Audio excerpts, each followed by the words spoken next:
Ethiopia's sacred flame, where ancient faith and African heritage converge. Welcome to Send Me Radio. Greetings, peace, and love to you all. Ethiopia is more than a name in the Bible or a nation on a map. It is a guardian of sacred tradition, a preserver of early Christianity, and a living symbol of spiritual resilience. For too long, the African roots of the Christian faith have been overlooked or oversimplified. But Ethiopia's story challenges that narrative. Boldly, unapologetically, powerfully. It's time to reclaim the truth. Ethiopia was never just a receiver of the gospel, she was part of its foundation. An ancient Christian nation, when people think of Christianity's early spread, they often picture Rome or Jerusalem.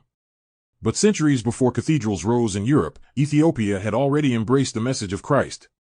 In the 4th century CE, under King Ezana, Ethiopia became one of the very first nations to adopt Christianity as its state religion, alongside Armenia. This wasn't a passive conversion. It was a continuation of a spiritual pursuit that began much earlier. The Queen of Sheba's legendary visit to King Solomon forged an ancient link between Ethiopia and Israel. Her journey wasn't just diplomatic, it was spiritual. Ethiopian tradition holds that she returned home bearing wisdom and a child whose lineage would continue through generations of Ethiopian royalty. Ethiopian tradition.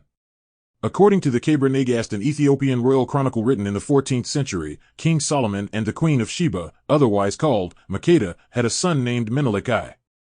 Menelik is said to have grown up in Ethiopia, visited Solomon in Jerusalem, and later returned to Ethiopia with the Ark of the Covenant. This story is central to Ethiopian royal heritage and is the foundation of the Solomonic dynasty, which claimed direct descent from Solomon. This includes Emperor Haile Selassie I.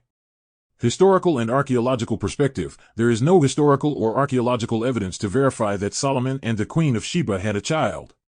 Most historians and scholars classify this as a powerful and symbolic national tradition, not a verifiable historical fact. And then there's the story in Acts 8. A high-ranking Ethiopian official, reading the scroll of Isaiah, meets Philip on a desert road. He's baptized on the spot and returns home rejoicing. The gospel didn't trickle into Africa. It was welcomed by people already searching, already seeking. A language that never died. Most early Christian communities shifted their worship into Latin or Greek. But in Ethiopia, sacred texts remained in Guizi, an ancient Semitic language still used in liturgy today. When Ethiopian priests chant, they're not just singing. They're echoing the voices of their ancestors, centuries deep. The language hasn't just survived. It has endured. And with it, a direct connection to the roots of Christian worship. Sacred spaces and living traditions. Visit Ethiopia, and you'll find faith carved in stone, literally. In the town of Lalibela, 11 medieval churches were hewn directly from volcanic rock in the 12th century. These marvels weren't built, they were revealed. Pilgrims descend into these sacred spaces to pray, to weep, to remember. Every Ethiopian Orthodox church houses a tablet, a replica of the Ark of the Covenant, wrapped in cloth and placed behind the altar. During festivals like Timkat or Epiphany, the tablet is paraded through the streets under canopies, followed by vibrant processions of song, dance, and rejoicing. And when it comes to devotion, Ethiopia leads with discipline. Over 180 days a year are spent in fasting, abstaining from meat and dairy, not out of ritual, but from reverence. Fasting is a form of humility, a way to prepare the soul. The Ethiopian Bible, more books, more wisdom. Ethiopia's Bible contains more books than any other Christian canon, a total of 81 to 88. Among them are powerful texts lost to most of the world but preserved in Ethiopia's tradition. Enoch, quoted in the book of Jude, Jude chapter 1 verse 14 to 15. Now Enoch, who lived 7 generations after Adam, knew about these men and said this about them: See, the Lord is coming with millions of his holy ones. He will bring the people of the world to judgment. He will convict the ungodly for all the evil things they have done in rebellion, and for all the insults that godless sinners have spoken against him. What's important to know?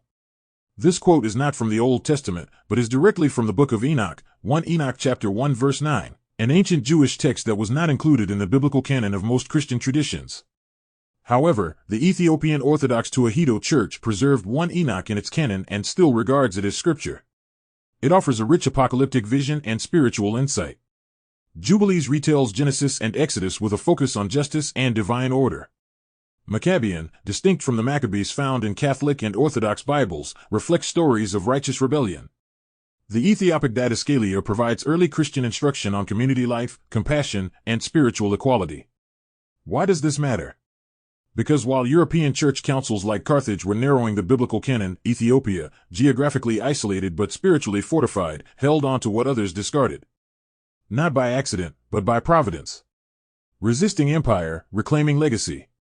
Ethiopia's sacred traditions didn't survive by chance, they were defended. In 1896, when Italian forces tried to colonize Ethiopia, Emperor Menelik II led a united army to victory at the Battle of Adwa. It became a global symbol of African independence. Decades later, Mussolini's occupation from 1936 to 1941 saw Ethiopia looted of manuscripts, crosses, and the famous Axum obelisk. Though many treasures remain in European museums, the return of the obelisk in 2005 signaled a renewed call for global restitution. Ethiopia's faith never buckled. Even in silence, it spoke. A spiritual homeland, still alive. Today, Ethiopia is home to thousands of ancient manuscripts preserved in remote monasteries, some written on goat skin, others in delicate inked script, still legible after centuries. The Rastafari movement, inspired by Emperor Haile Selassie I, sees Ethiopia as Zion, a spiritual homeland and symbol of black divinity.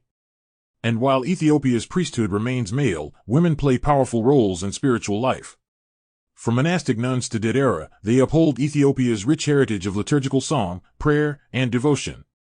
What Ethiopia offers the world today for the African diaspora, Ethiopia is a reminder. Christianity is not a foreign import.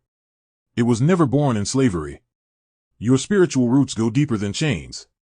For the global church, Ethiopia offers a lens not shaped by European councils, but by ancient African devotion. The Ethiopian canon reminds us that Scripture is not one story, it is a library. A chorus of voices. A sacred archive of liberation. And for the historian and seeker, Ethiopia's oral traditions, poetic theology, and hagiographies are waiting to be explored. Conclusion: the flame still burns. Psalm chapter 68 verse 31 declares, "Princes shall come out of Egypt, Ethiopia shall soon stretch forth her hands unto God." That's not just prophecy. That's presence. Ethiopia has never stopped stretching.